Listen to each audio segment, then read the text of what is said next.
말씀을 읽어야죠. 말씀을 읽어야 되는데, 예. 일어나시지 마시고 우리 한 줄 한 줄 읽겠습니다. 스크린을 좀 보세요. 제가 한 줄 읽고 여러분들이 한 줄 읽고 하겠습니다. 마태복음 26장 6절 말씀. 예수께서 베다니 나병 환자 시몬의 집에 계실 때에 한 여자가 매우 귀한 향료를 머리를 가지고 나와서 식사하시는 예수의 머리에 부으니 제자들이 보고 궁기하여 이르되 무슨 의도로 이것을 허비하느냐. 이것을 비싼 것에 팔아 가난한 자들에게 주시기를 하노니. 예수께서 하시고 그들에게 이르시되 너희가 어찌하여 이 여자를 괴롭게 하느냐. 그가 내게 좋은 일을 하였느니라. 그다음 말씀 11절. 예. 가난한 자들은 항상 함께 있노니와 나는 항상 함께 있으리라. 이 여자가 내 몸에 이 향유를 부은 것은 내 장례를 위하여 함이니라. 다 같이 읽겠습니다. 내가 진실로 너희에게 이르노니 온 천하에 어디든지 이 복음이 전파되는 곳에서는 이 여자가 그날 일로 말하여 우리를 기억하리라 하시니라. 아멘. 가만 생각해 보니까 오늘 설교 말씀 제목을 제가 안 드렸던 것 같아요.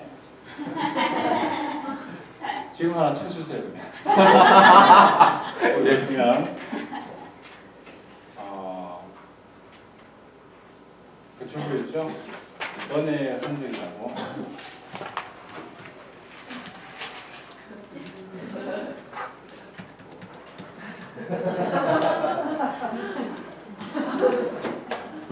네, 반갑습니다. 오늘 설교 말씀 나누기 위해서 한 주간을 이렇게 보냈는데 무슨 말씀을 드릴까 이렇게 생각하다가 제 삶을 한번 보게 됐어요. 보게 되는데 아침에 일어나면 보통 알람이 울려서 일어나서 곧바로 이제 씻기 전에 일을 보고 씻습니다. 씻고 그 다음에 옷을 입고 밥을 먹고 출근하고 일하고 가서 와서 또 씻고요. 씻는데 그때는 빨래를 합니다. 빨래를 하고 또 밥을 먹고 애들하고 잔소리하고 이렇게 하다가 저녁을 지내는 거예요. 우리 삶이 이 정말 쳇바퀴 같은 삶, 시간에 딱 맞춰서 사는 삶을 살다 보니까 오늘 우리 예배 드릴 때도 이 시간이 있잖아요. 시간에 맞춰서 우리가 와서 주님 앞에 예배를 드리는데, 그러니까 예배도 내 삶 속에서 한 스케줄에 있는 것처럼 와서 예배를 드리는 모습. 그 모습이 저한테 있죠. 그 모습이 우리한테도 다 있죠. 근데 이 속에서 내가 말씀을 전가한다. 되게 답답해요. 답답하고 보통 제가 어릴 적이었으면 목사님이 말씀을 이렇게 부탁하면 한 10분짜리 제가 할 수 있는데 이 상태로 제가 하나님의 말씀을 전가한다. 이게 쉽지는 않은 것 같습니다. 왜냐하면 장로이기 때문에 해야 되는 그 시간에 짜여져 있는 그 순간이 참 어색하고 주님 앞에 말씀을 드리는 이 순간이 또 어색할 수가 있어요. 저한테는. 그래서 말씀을 뭘로 잡을까 이렇게 생각하다가 우리는 항상 큐티 본문 말씀 있잖아요. 큐티 본문 말씀에서 찾아봤는데 그 다음 줄을 보니까 쉬운 말씀이 아니에요. 그래서 세상 종말에 대해서 이야기하십니다. 그것도 2장이나 내가 소화할 수 있는 영적인 그 말씀이 아닌 거예요. 그래서 쭉 계속 읽다가 오늘 말씀을 보게 됐어요. 옥합.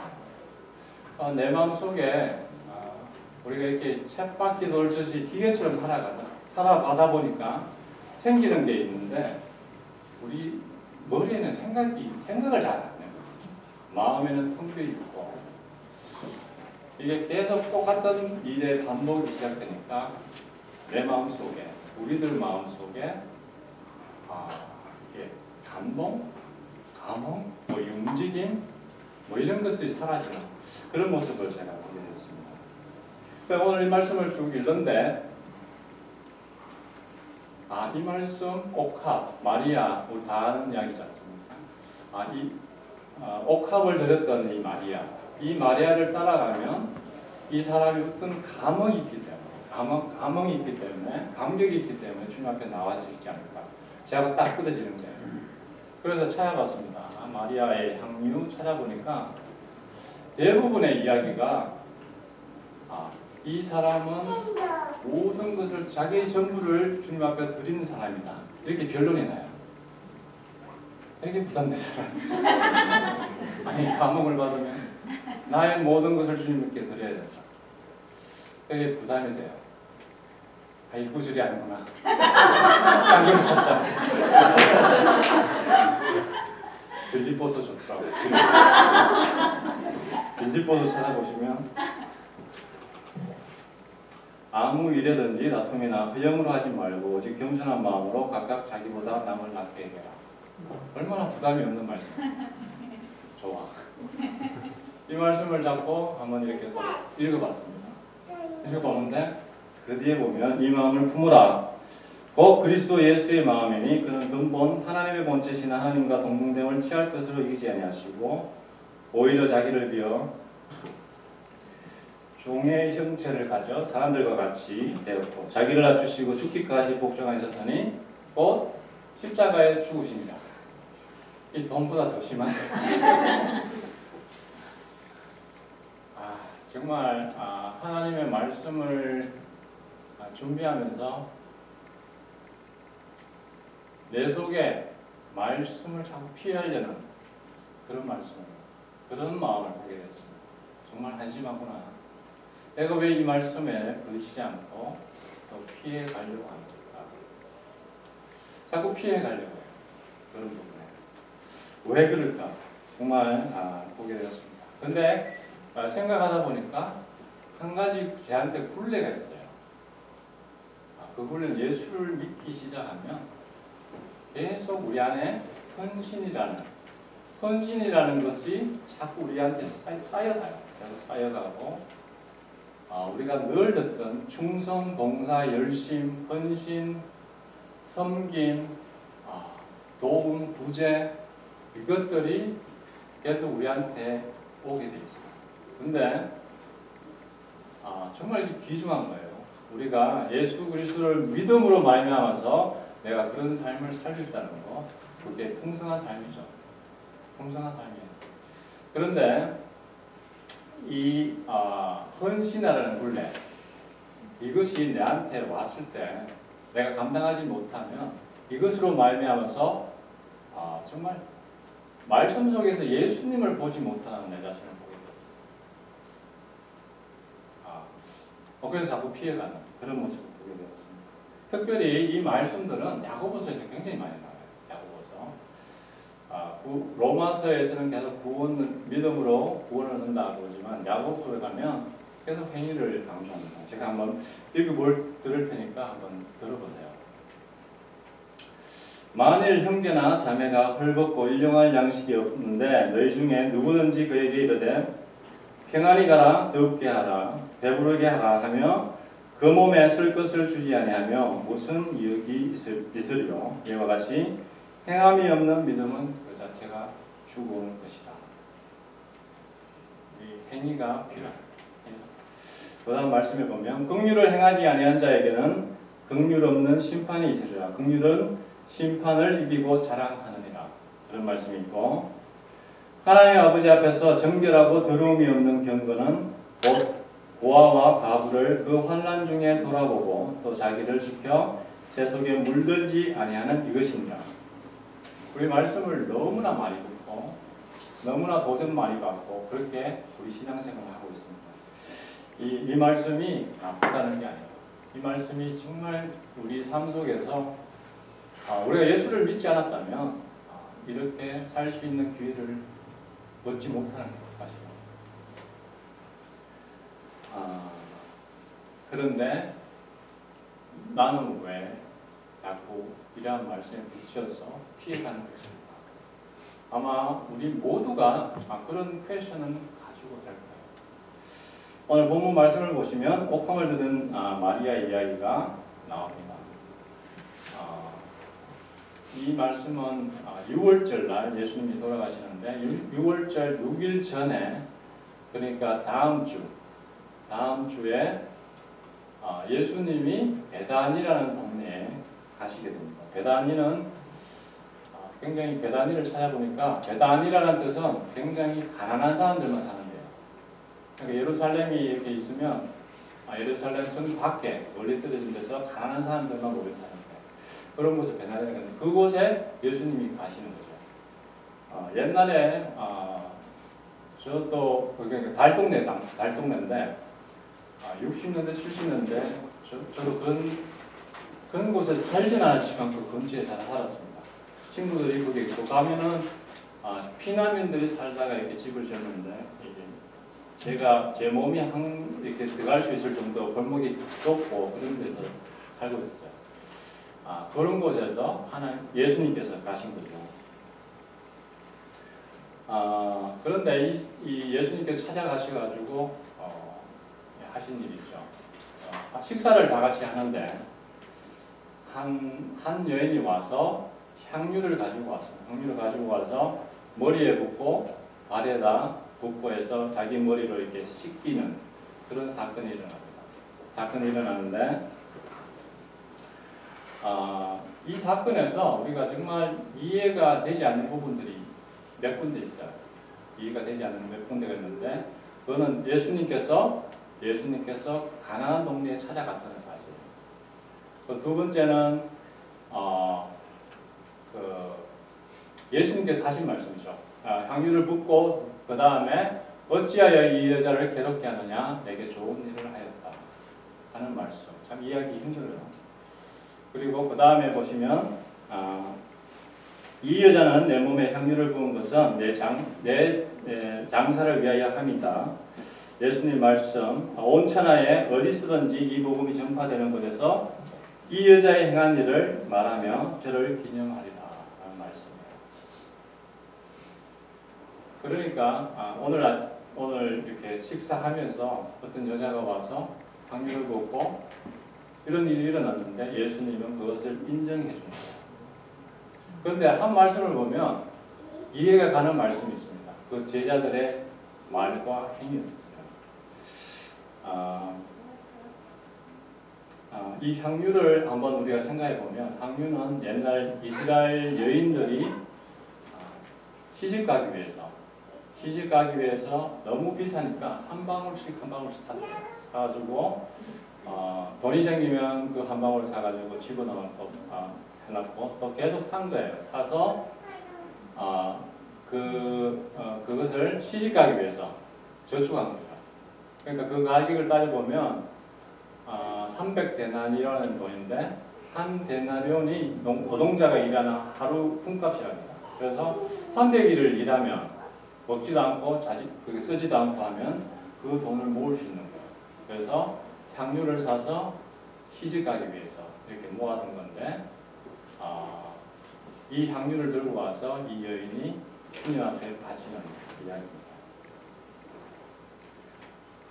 여러분 이 향유 같으면 그 옛날 같으면 이게 아마 굉장히 비싸다 그런 생각을 가지고 계실 거예요. 우리 여자분들은 뭐 구찌, 가방백 이런 거 보면 이게 진짜 비싼 거구나. 내가 갖고 싶다는 거죠. 남자분들은 아마 차일 것 같아요. 얼마 전에 그 애들이 늦게 일어나가지고 제가 데려다줬어요. 학교를 데려다줬는데 제 앞에 벤츠를 딱 가지고 이렇게 딱 데려주는 부모가 있더라고요. 그 차를 딱 보는데 그 차 벤츠 여러 가지 종류가 있지 않습니까? 그 차는 집사형이에요. 집사 벤츠 얼마인지 알죠? 제가 그랬어요. 애들한테 저기 10만 불이 넘는 차야.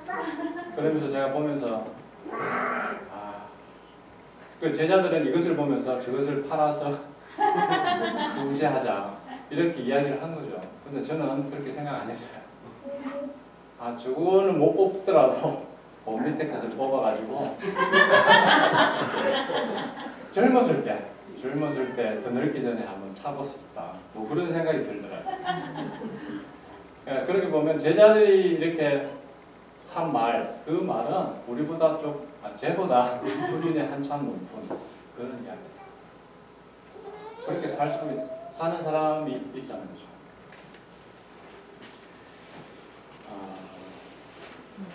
그런데 이 제자들의 그 행위를 보면 그것을 팔아서 부지하는 사람을 돕자라고 했을 때 그 사람들은 어떤 마음으로 했을까라는 생각을 하게 됐어요. 어떤 마음으로 그 사람들이 했을까? 분명히 예수님은 그들을 질타했습니다. 질타했고 그것을 허비를 낭비한다고 생각했고 그렇게 했는데 이 제자들의 모습을 봤을 때 저의 모습을 보게 되었어요. 분명히 이 제자들이 3년 동안 예수님을 따라다녔습니다. 그들이 가나안 잔치 기적을 보고 또 안전병기를 일으키고 이런 모든 것들을 본 사람들이에요. 우리가 똑같이 예수님을 알고 예수님을 믿고 예배를 드리고 이렇게 매일 정말 어릴 때부터 계속 예배를 드리고 왔던 사람들입니다. 그러나 그들의 입속에서 나오는 것은 예수님께 드리는 것이 낭비되었다라는 것이죠. 분명히 이 제자들은 분명히 예수님을 따라다녔지만 잘 몰랐다는 거죠. 정말 왜 그랬을까? 우리의 모습 속에 이런 모습이 있지 않을까? 내 모습 속에 이런 모습이 있지 않을까? 생각해 볼 때 분명히 우리 모습 속에, 내 모습 속에 그런 모습이 있었어요. 오늘도 말씀을 읽다가 피해가는 나의 모습, 그 모습, 왜 그렇게 됐을까라는 생각, 그런 생각을 많이 하게 되었습니다. 그런데 하나 딱 생각나는 것이 예수님께 나가는 분들 중에 내가 나가는 분들 중에 예수님을 믿음으로 말하면서 은혜로 주님 앞에 나가야 되는데 가끔 우리는 예수님을 믿고도 율법적인 생각을 가지고 나갑니다. 구약 시대 때만 율법이 있었던 것이 아니라 내가 예수님을 믿고 그 스케줄에 맞추어서 이렇게 살다 보면 그것이 내 속에서 신앙이 아니라 은혜가 아니고 율법화되어서 살아가는 모습, 그 모습을 보게 되었습니다. 분명히 우리가 예수님을 정말 사랑하고 감격 속에서 살아가야 되는데 우리의 모든 행위가 그렇게 돼야 되는데 그렇게 되지 못하는 거예요. 예수님 내 몸을 이웃을 내 몸과 같이 사랑하는 그 말씀을 분명히 은혜의 말씀이었는데 어느새 모르게 우리는 예수님 이웃을 사랑해야 되겠구나라는 그런 율법적인 생각, 남을 도와야 되겠구나 하는 그런 생각을 은혜 속에서 말미암아서 생각한 것이 아니라 자꾸 내 속에서 율법화시키고 있는 나의 모습을 보게 되죠. 말하자면 그런 걸 생각해 봤어요. 왜 자꾸 내 마음속에 이런 말씀들이 정말 기쁨으로 하는 것이 아니라 자꾸 내 속에서 강요가 되고 내 마음속에서 굳어져 가는가 그런 생각을 많이 하게 됐어요. 우리 연애 시대 때 기억나십니까? 너무 오래돼가지고 기억이 안 나요. 연애 때와 결혼 때를 한번 생각해 보면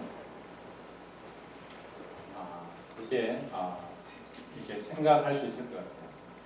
와이프가 가끔 이야기하는데 보면 감동을 받았다. 연애하실 때 감동을 받았다는 그 이야기를 가끔 하는데 그때를 가만히 이렇게 들어보면 우리는 그 9개월 동안 연애하고 결혼을 한 커플인데 거리가 멀어요. 와이프는 프린스턴에 있고 저는 밑에서 일하고 올라갔다 왔다 했는데 1시간을 왔다 갔다 해야 되는 거예요. 오늘은 일을 하고 근데 아파서 못 가게 됐고 제가 못 가게 됐다라고 이야기를 했는데 아마 그게 리셉션이 있었던 것 같아요. 와이프는 리셉션이 있었는데 내가 못 가겠다, 몸이 너무 아프다, 그래서 못 가겠다고 이야기했는데 누워 있으니까 보고 싶은가요? 그러니까 내 마음속에 보고 싶은 마음, 그 마음이 있으니까 아프더라도 가게 되더라고요. 가게 돼서 딱 나타났더니만 와이프가 그렇게 감동을 먹었는가 봐요. 그래서 계속 결혼하고부터 계속 그 이야기를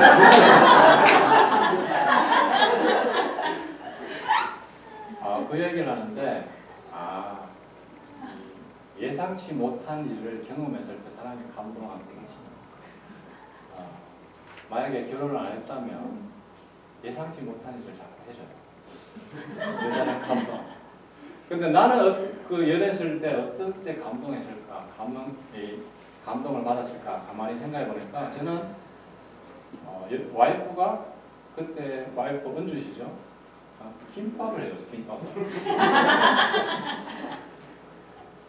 김밥을 해줬는데 본인은 파이널 리그잼을 보는데 내가 분명히 파이널 리그잼을 하는 걸 아는데 나를 위해서 김밥을 사준 거야. 이걸 먹고 내려가라고. 근데 먹으면 맛은 없더라고. 맛은 없는데 그게 내 마음속에 이 사람이 나를 위하는구나. 그런 마음이 있어요. 여자분들 뭐 결혼 안 했으면 김밥만 계속 했잖아요. 남자는 감동받아요. 이 사랑이 있으면 감동이 있으면 우리가 은혜가 있으면 하고 싶어요 그냥. 그 사람을 위해 하고 싶어요. 근데 결혼을 하고 우리가 하다 보면 그렇지 않죠. 그렇지 않죠. 와이프가 여기 뭐 프린스 때 일하다가 밤에 뭐 문이 잠겼대요. 그러면 이렇게 해봐. 다 해봐. 다 해보고 아니면 내가 갈게. 결혼했기 때문에 책임이 있고 분명히 도와줘야 되는데 그런 식으로 나오는 거죠. 내가 결혼하고 난 다음에 사랑의 감동이 계속 있으면 갈 텐데 결혼했기 때문에 분명히 해야 되긴 해야 되겠고 다 해보고 나한테 전화해봐. 그런 반응이 있어요. 우리가 혹시 예수를 믿고 은혜를 잊어버리면 혹시 이렇게 살아가지 않을까 그런 생각을 했습니다. 그리고 우리 애기들이 지금 같이 하려고 있는데 너무 사랑스럽죠. 너무 사랑스러워요. 새로 자기를 형상을 닮은 애가 나는 거 신기하고 그 애에게 뭔 잘해주고 싶어요. 그냥 밤에 울어도 막 벌떡벌떡 일어나서 막 봉사해주고 섬겨주고 먹여주고 그런 사랑의 마음이 있습니다. 그런데 18년 후에 그런 사랑이 한번 기다려보세요. 내 죽겠어요 그냥. 큰 놈이 있는데 빨리 나갔으면 좋겠고 아들이기 때문에 내가 지금 도와주는 거지. 그를 사랑하는 마음 물론 있겠지만 제발 돈 좀 쓰지 말고 좀 빨리 나갔으면 좋겠고 이런 마음이 있어요. 우리가 사랑과 은혜가 잃어버리면 그게 굴레가 되는 거죠. 굴레가 되고 우리 마음속에 살아있는 하나님께 정말 기쁨으로 나아가는 그런 모습이 되지 않는 것을 보게 됩니다. 근데 마리아가 이렇게 정말 그 마음속에 감동이 있었을 거 아니에요. 감동이 있어서 주님 앞에 헌신한 그 옥합. 근데 우리 마리아에 대한 묵상을 한번 해볼 필요가 있다는 생각이 들었어요. 마리아의 말씀을 보면 마리아의 부모에 대해서는 전혀 이야기가 나오지 않습니다. 그렇게 보면 마리아의 부모님은 벌써 어릴 때 죽었지 않았을까 그런 생각이 들어요. 그러니까 어린아이가 나사로 오빠와 또 이렇게 마르다 언니하고 이렇게 같이 성장했던 거예요. 성장했으니까 이 나사로 오빠는 정말 아빠와 같은 존재이지 않을까 그런 생각이 들어요. 우리가 전쟁 6.25 때 생각해 보면 전쟁 고아가 참 많잖아요. 전쟁 고아가 얼마 전에 영화를 보다가 다 보지는 못했지만 그런 영화가 있었습니다. 전쟁 때 부모님들이 죽고 오빠와 여동생이 이렇게 살아가는 과정 속에서 군인을 만나서 그 군인이 그 악단을, 합창단을 만들어서 이렇게 하는 영화인데 그 속에서 보면 그 오빠의 존재가 굉장히 큽니다. 얘가 슬플 때, 부모가 없음을 슬플 때 오빠한테 가서 기대요. 기대고 마음에 정말 부모님이 보고 싶을 때 오빠한테 가서 기대고 뭘 먹고 싶으면 오빠한테 가서 이야기하고 오빠는 다 그걸 다 이렇게 들어줘요. 들어주는데 요즘은 그렇지 않더라고요. 요즘은 우리 자녀들 보면 큰 놈이 작은 놈을 이렇게 그냥 지나가면서 한 방 탁 때려요. 왜 때리는지 모르겠어요. 그냥 지나가면 한 방 탁 치고 가면서 얼굴을 보면 싹 쪼개요 그냥. 너무 기분 좋은 거야. 걔가 막 이렇게 화가 나는 모습을. 근데 그거를 다 하고 얘가 화풀이가 안 되면 그 녀석은 막내 동생한테 또 화풀이를 그냥 탁 때리고 그냥. 그 오빠가 돌봐주고 보호해주고 그런 모습 전혀 없어요. 그 옛날에 그 오빠 노래 있잖아요. 그게 생각나서 한번 찾아봤더니 최순애 씨라고 1925년도에 그분이 오빠를 생각하면서 지은 거예요. 오빠를 생각하면서 지은 건데 그때 일제 시대 때 오빠가 정신에 좀 이렇게 계몽 사상에 빠져가지고 밖에 나갔는데 안 들어오는 거예요. 안 들어오는 그 오빠를 생각하면서 지은 건데 결국은 오빠는 돌아오지 않습니다. 돌아오지 않고 객사를 해버려요. 그 오빠를 생각하는 그 따뜻한 마음, 아빠와 같은 마음, 그런 마음을 마리아가 가지고 있지 않았을까. 사실 여담인데 이 오빠 그러다가 아빠가 되는 경우가 있죠. 위험한 거예요. 하여튼 그 마리아 그 마리아 속에 정말 오라버니가 죽었잖아요. 나사로가 죽었다. 이것은 엄청난 큰 슬픔을 가지고 왔을 것같습니다. 제가 어렸을 때 아빠라는 존재가 정말 기억이 남아요. 이빨이 아파가지고 촌에는 의사가 없으니까 그냥 자기 혼자 그 아픔을 감당해야 돼요. 그냥 이빨이 아파서 울고 잠도 못 자고 이랬는데 아버님 그 더운 여름에 난닝구 하나 입으시고 저를 업으셨어요. 업으시고 그렇게 오랫동안 아프다가 아버님 등에 이렇게 딱 이빨을 이렇게 대니까 안 아프더라고요. 그 기억이 나요. 아버님이 땀이 여름이니까 그때는 선풍기가 다예요. 선풍기가 다인데 식은 땀이 나시고 이런데 거기에서 냄새가 나지만 그것을 이렇게 대었을 때 이빨이 하나도 안 아팠었어요. 그 아빠의 존재가 참 크다는 사실. 그런데 이 마리아의 오빠 나사로는 그런 존재였다는 사실. 그렇지 않았을까 그런 생각을 하게 되었습니다. 그래서 이 나사로가 죽었을 때 얼마나 가슴이 아팠을까. 그래서 예수님께 찾아가서 내 오빠가 죽었는데 빨리 와서 좀 아픈데 빨리 와서 고쳐달라고 그렇게 했었습니다. 근데 예수님은 나중에 가서요. 그냥 죽고 난 다음에 나중에 가셔가지고 방문을 하는데 그때 예수님께서 찾아왔을 때 이 마리아는 정말 오빠가 보니까 예수님께 참 위로를 받고 예수님께 참 안식을 얻고 싶지 않았을까 그런 생각을 하게 되었습니다. 그 예수님께서 오셔가지고 위로하신 것은 참 우리가 생각하는 위로와 달랐던 것 같아요. 예수님은 마리아의 그 문제를 단번에 해결해 주셨죠. 얼마 전에 세월호 그 페이스북에 세월호에 대한 것을 보게 되었는데 세월호의 부모님들 그 중에 크리스천들이 막 있었습니다. 크리스천들이 있었는데 자녀들이 죽었죠. 자녀들이 죽고 세월호 때문에 죽었는데 한 몇 년 동안 그것을 싸워오면서 굉장히 마음속에 아픔을 있었다고 해요. 근데 그 사람들 중에 크리스천 중에 어릴 때부터 믿고 그 신앙으로 살아왔는데 그 신앙으로 그 위로가 되지 않았다고 해요. 왜냐하면 그 같은 믿음의 형제들이 와서 위로를 한다고 하는데 위로 중에 그 말 중에 가슴을 누르는 그런 말들이 있었다는 거죠. 이것은 하나님의 뜻이었다. 우리가 너무나 쉽게 말하는 거죠. 아픔 속에 있는 사람들 앞에 가서 하나님의 뜻이었다. 또는 이제 천국에 갔으니까 이제 그만해라 라는 말. 이런 말들 우리가 위로를 하지만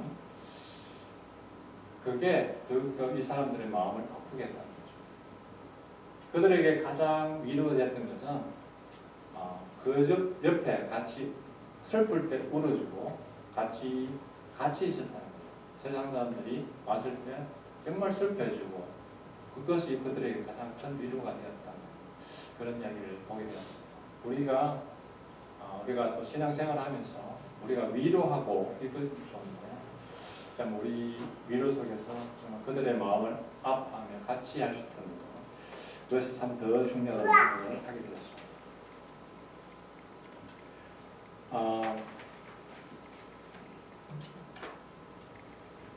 예수님께서 왔을 때 이제 나사로를 죽음에서 구원해 주었습니다. 근데 이것은 그냥 우리가 뭘 해달라고 해서 하신 것이 아니라 진짜 은혜였던 것 같아요. 죽었던 사람이 살아났다. 내가 누구한테 이거 내 모든 재산을 들여서 정말 살려달라고 해서 살려지는 것이 아니잖아요. 근데 마리아는 분명히 죽음에서 건지신 자기 나사로 오빠를 건져주셨던 그 죽음에서 산 것을 체험했다는 거죠. 은혜를 받았다는 거죠. 그 은혜를 잊어버리면 우리는 주님 앞에 우리가 봉사하는 이 모든 것들이 너무나 기계적으로 할 수 있는 그런 모습을 발견하게 되었습니다. 정말 그리고 한 가지 이렇게 생각해 봐야 될 것은 우리 은혜를 받았던 사람은 그 마음속에 무엇이 있었을까? 마리아의 마음속에 향유를 가지고 사실은 이 향유를 주면은 이 마리아는 결혼을 할 수가 없는 거죠. 그걸 결혼하기 위해서 이렇게 막 자기가 준비한 건데 다 줘버려요. 자기의 모든 것을 드린 거죠, 사실. 나의 모든, 우리가 말하면 모든 내가 가지고 있던 모든 것을 주님 앞에 드린 거죠. 그 속에 정말 은혜를 체험하지 못했다. 불가능한 이야기인 것 같습니다. 그 마음속에 무엇이 있었을까? 그 마음속에 있었던 것이 내 속에 있는 이 딱딱한 마음, 하나님의 말씀을 피하려고 하는 마음에 열쇠가 있지 않을까 그런 생각을 하게 되었습니다. 그것이 무엇일까 이렇게 생각해 보았습니다. 그런데 그 오빠가 살아나고 했을 때 마리아의 마음속에 분명히 딱 한 가지 있었다면 예수님에 대한 감사가 있었다는 생각을 합니다. 감사의 단어를 한번 찾아봤습니다. 감사는 호다라는 건데 우리는 언제 감사를 많이 하죠? 우리 언제 감사를 많이 하는 것입니다. 제 경험을 봤을 때는 내가 원하는 것이 이루어졌을 때 내가 자연스럽게 감사합니다. 우리 하나님께 감사합니다. 때로는 우리가 영주권을 기다리고 있을 분이 있는데 영주권을 내가 받았을 때 분명히 하나님께서 주셨다. 감사할 수 있다. 학위를 하는 분들, 공부하시는 분들은 내가 학위를 끝냈을 때 하나님께 참 감사할 수 있다. 우리 아기를 기다렸던 분들, 아기가 나왔을 때 참 하나님께 감사할 수 있다. 직장이 어렵고 직장을 찾으신 분, 직장을 찾았을 때 가정을 이때까지 정말 떨어졌었는데 같이 합쳐서 내가 원했던 이것이 이루어졌을 때 참 감사가 나올 거예요. 저도 그럴 때마다 감사가 나왔던 것 같아요. 하나님 감사합니다. 근데 성경은 이것만이 감사가 아니라고 이야기했어요. 이것만이 감사가 아니라 데살로니가전서에 보면 범사에 감사라고 이렇게 나왔습니다. 그게 가능한가요? 범사에란 말은 항상이잖아요. 항상. 범사의 말은 내가 원치 않은 일들이 일어났을 때에도 감사하는 거죠. 그게 가능한가요? 우리한테? 영주권이 진짜 안 나와요. 그때 감사가 나와요. 공부를 했는데 점수가 잘 안 나와. 감사가 나와요. 직장을 찾는데 직장이 안 잡혀. 감사가 나와요. 감사가 참 안 나와요. 근데 그때라도 우리 말씀에는 감사하라고 이렇게 이야기하고 있습니다. 어떻게 그게 가능할까? 어떻게 가능할까? 그 감사의 정의를 한번 보았습니다. 감사는 그 뜻을 보면 히브리어로 호다라고 말씀하시는데 하나님을 높이 올려드린다는 뜻이랍니다. 하나님을 높이 올려드린다. 감사의 언어는 하나님을 높이 올려드린다. 무슨 말인가 하면 내 삶 속의 모든 과정 속에서 하나님을 보는 거예요. 하나님을 보고 인정하는 거예요. 내가 정말 이제 미국에 오셔가지고 정말 직장을 잡으러 이제 가시는데 마음에 두려움이 있잖아요. 그 두려움이 있을 때에도 하나님을 높여 올려드린다. 감사한다는 거죠. 쉽지는 않습니다. 쉽지는 않고 내가 영주권이 나오지 않더라도 하나님의 이름을 높여 올려드린다. 다윗이 하나님의 이름을 높여 올려드리는 것 굉장히 많이 했습니다. 왜냐하면 하나님께서는 선하시고 인자하시고 그 긍휼함이 많으시기 때문에 분명 나를 이 어려운 상황 속에서 나를 건져 주실 거라는 구원의 하나님을 믿었기 때문이죠. 그러니까 우리가 정말 어렵고 힘들 때, 슬플 때, 내가 외롭고 힘들 때, 앞이 꽉꽉 막혀있을 때, 직장에 위협이 왔을 때, 사업이 안 될 때, 그때 하나님께서 이것에서 나를 구원해 주실 거라는 것을 믿고 미리 감사하는 거죠. 그것을 보고 감사합니다. 이 감사가 범사의 감사가 성경에서 말하는 범사의 감사가 하나님 때문에 감사하는 거예요. 이 삶이 있었으면 참 좋겠어요. 이게 조건과 상관없는 감사예요, 사실. 조건과 상관없는 감사. 말씀에 보면 조건 없는 감사를 한 분이 많은데 그 중에 하박국 선지자가 조건 없는 감사를 했습니다. 우리가 너무 잘 아는 말씀이죠. 근데 그 하박국 선지자의 그 환경을 보면 감사할 수 있는 조건이 전혀 아니에요. 그때 당시에 전쟁의 위협이 있었습니다. 바벨론에서 이스라엘 침략해서 전쟁의 그 위협이 소문이 있었고 그 극한 상황 속에서 하박국 선지자 이런 고백을 합니다. 내가 들었으므로 내 창자가 흔들렸고 그 목소리를 인하여 내 입술이 떨렸도다. 무리가 우리를 치러 올라오는 환난 날을 내가 기다림으로 내 뼈에 썩히는 것이 들어왔으며 내 몸은 내 처소에서 떨리는 거다. 그러니까 전쟁이 일어난다니까 이 하박국 선지자는 두려움이 왔던 거죠. 그래서 그 하박국 선지자가 이런 말을 합니다. 주님 왜 이런 환난과 고통을 주십니까? 그런 질문을 하게 돼요. 그런데 그 하박국 선지자가 하나 건지면서 이런 고백을 했다는 거죠. 우리가 늘 찬송하고 하는 말씀입니다. 비록 무화과 나무가 무성치 못하고 포도나무에 열무가 없으며 감람나무에 소출이 없으며 이 말은 이분에게는 음식이 없다는 거죠. 사실.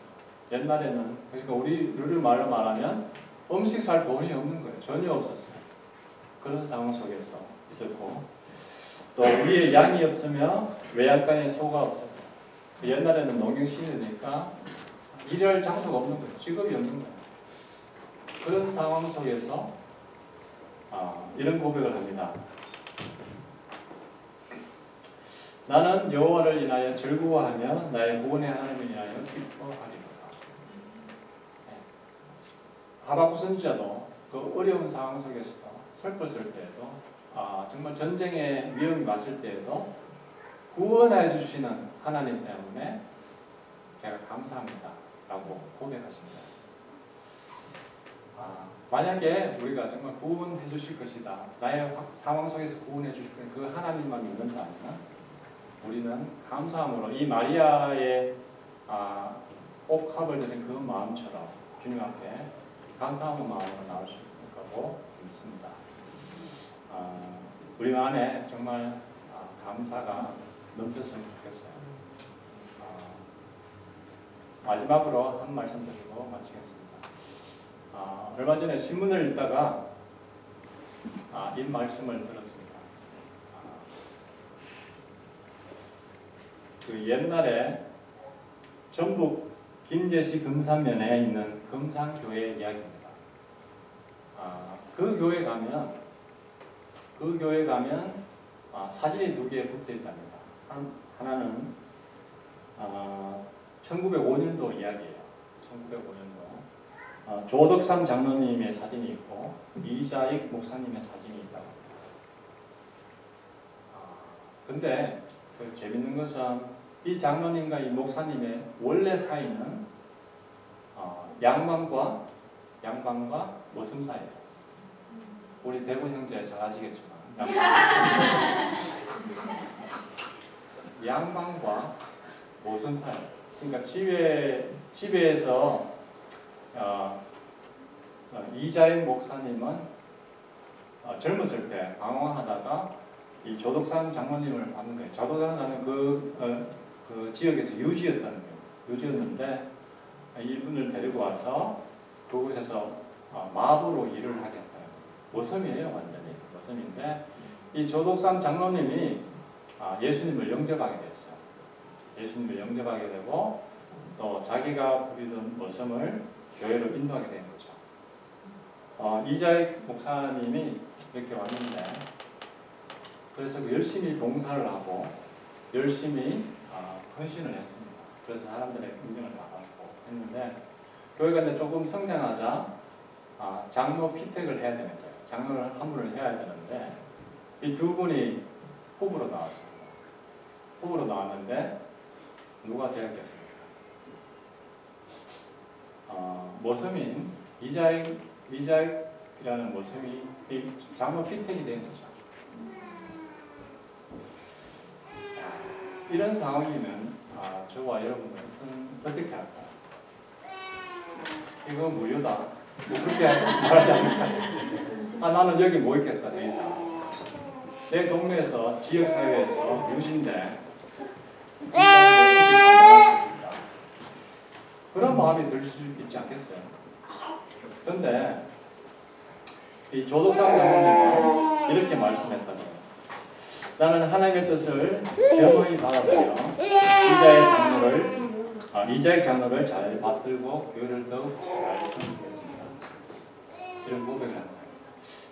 이 장로님 속에 무엇이 있었을까? 무엇이 이렇게 가능하게 했을까? 분명히 이분은 은혜를 가지고 있던 분이에요.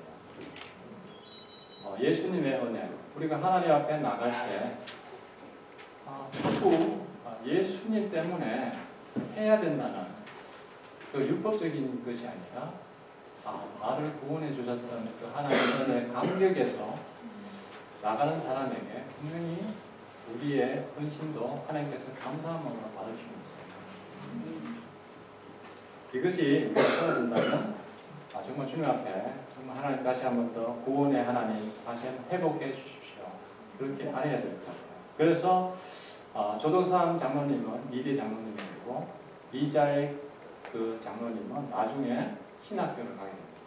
신학교를 가게 돼서 조도산 장로님이 다 이 신학교에 그 돈을 다 대드려요. 다 대어드리고 예수교 장로회 총회 제13대 총회장이 됩니다. 이자익 목사님이. 그래서 이게 그 금산교에 엄청난 믿음의 재산이 되는 거죠. 우리 안에 정말 예수님이 만약에 정말 율법적으로 다가가면 그 율법에서 자꾸 벗어나고 정말 하나님께서 우리를 구원해 주시고 우리를 정말 자녀삼으로 주신 그 구원의 감격에 다시 한번 우리가 도전하면서 주님 이 감격을 잊지 않도록 도와주시옵소서. 그런 마음으로 나갔으면 좋겠습니다. 이 은혜의 흔적은 아무리 생각해도 감사한 것 같아요. 아무리 그 하나님의 은혜를 받은 나의 삶을 이야기하라면 감사인 것 같습니다. 우리 감사로 우리 신앙생활을 계속할 수 있다면 우리 삶 속에서 참 어려운 것, 몸에 정말 상처가 있다면 힘들고 정말 병이 있고 나이가 들고 하지만 하나님께 감사한 마음을 나간다면 그 은혜로 말미암아서 예수 그리스도의 은혜로 말미암아서 주님께 계속 감사하는 마음을 산다면 분명히 우리 예수님께서 우리 주님께서 우리를 어려운 상황과 또 우리의 모든 상황 속에서 구원하시는 하나님이기 때문에 구원을 주실 것입니다. 그 구원의 하나님을 찬양하고 오늘도 한 주간을 살아가면서 스트레스가 주면 하나님의 이름을 올려드립니다. 가정에서 말다툼이 생기면 하나님의 이름을 올려드립니다. 오늘 읽었던 그 말씀 다툼과 회유로 하지 않고 정말 주님 앞에 감사한 마음으로 나갈 수 있다면 우리의 삶은 하나님께서 이미 우리에게 주신 풍성한 삶, 그 삶이 살 수 있도록 있습니다. 우리 다 같이 한번 기도드리겠습니다. 우리 다 같이 한번 이 시간에 10가지 말씀